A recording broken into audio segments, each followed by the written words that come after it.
Time for Mad Markets. Paul Theron, thank you very much for joining us. I see we swapped positions today. Yeah, what's going on? Okay, so welcome to the program. Let's touch on the ECB. We talk about bond purchasing, but essentially it's a type of quantitative easing. It's something that the Fed has done. They're now doing something which sounds vaguely dirty. They're buying bonds and they're not sterilizing them. You know, that sounds like something you should do with, But that's what the Fed has been doing, and I know you're such a big fan of the Fed, Paul. So basically what it is, I think, I'm not an economist, is that if you buy stuff and then you sterilize it, it means you're kind of using a resource you've got and you're cancelling it out. So it is the quantitative easing, but it's interesting. It almost seems to me as though the plan in Europe now is to deny that the ECB is going to do anything useful, but they're just quietly to do it in the background. You know, buy all the periphery bonds, just get going, happy days. But I think the real reason US markets are up tonight is a big positive consumer confidence read. Yeah. But what I've been saying all along is if these big macro issues would just go away, then the market would rally on the underlying fundamentals, which are so positive. And the underlying fundamentals are so positive that American Airlines had to file for bankruptcy protection. Ah, you're such a killjoy. So tell me about that, because it's quite unprecedented. I mean, we've got American Airlines filing for bankruptcy. Yes, so it's in fact not that unprecedented. Airlines in America sort of operate semi-permanently in bankruptcy, it seems. The story, though, is if you bought an air ticket with American, you're still fine, that's good. And if you've kind of got other credits on deposit, the one thing that's not clear is whether the frequent flyer miles are in fact going to be honored. Which leads me to the vexatious question of George Clooney, because everybody's seen that movie about George Clooney where he's got this enormous, millions and millions of American airline Voyager miles.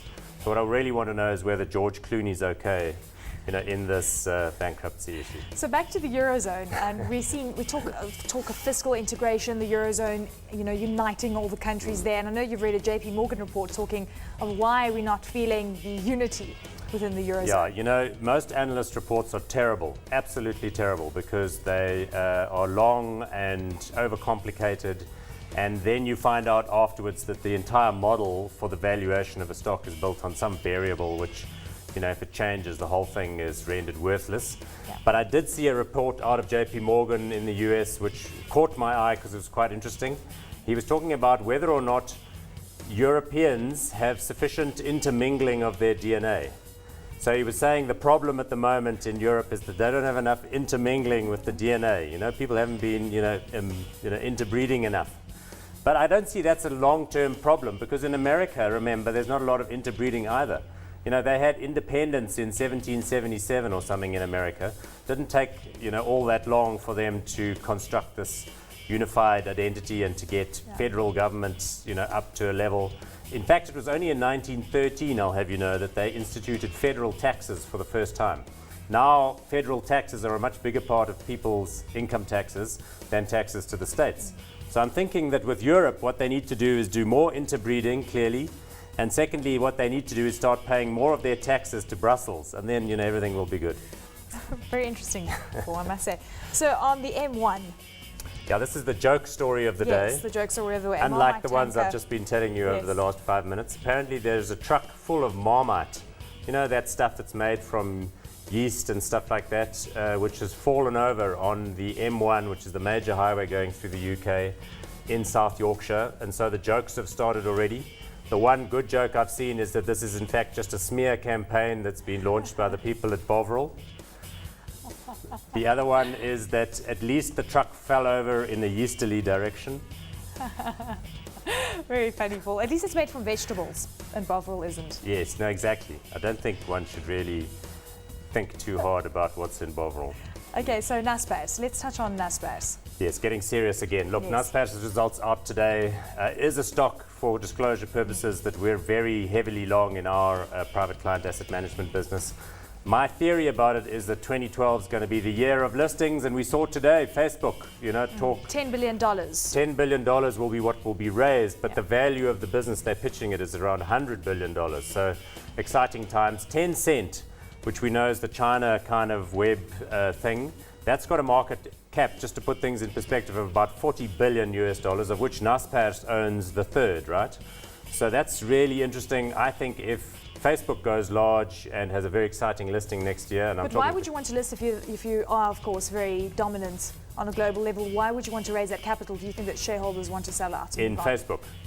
Well, apparently Zuckerberg, who's only like 23 and a half or something, is going to be worth $25 billion at that price. And who knows where it trades on the first day. So, I mean, there is always a little bit of that. But I guess the key thing here is how much money can these companies actually make? Because we've seen how shockingly badly Groupon did. I bought them on the first day of listing and I'm down like 40% on my investment. What a shocker. How much did you invest? It was only about $3,000 or $4,000, so not exactly a life savings, but I just thought it was interesting. I'm interested in anything that has to do with the social network because that seems to me what people are doing with their lives. Groupon is not so much social network though. In the old days, people used to lie around drinking or play football or, I don't know. Now they're on their phones the whole time. You can hardly get anybody's eye contact. So my theory is that that's got to be good for business and people are going to invent the stuff that comes around that. Look, I know it's a bit problematic that many of these companies don't exactly have any revenue yet, but I'm thinking that the market can price in some of the future potential. Okay, we're having trouble getting Peter Todd-Montalta up, and he's of course standing by in London, but in the meantime, we were going to discuss third quarter GDP numbers with him out in South Africa today. So let's touch on that with you. 1.4% quarter-on-quarter, below expectations. Most were expecting 1.8%. It's not a great number, Paul. Year on year, we're sitting at around just over 3%. Yeah, look, it's been a tough time for all economies around the world. There's not a great deal of confidence out there, and I just think, at least these numbers are positive. I would have preferred it to be larger, but then, hey, so would everybody. Paul, you would have loved to see it at 4.5%. Thank you so very much for joining us.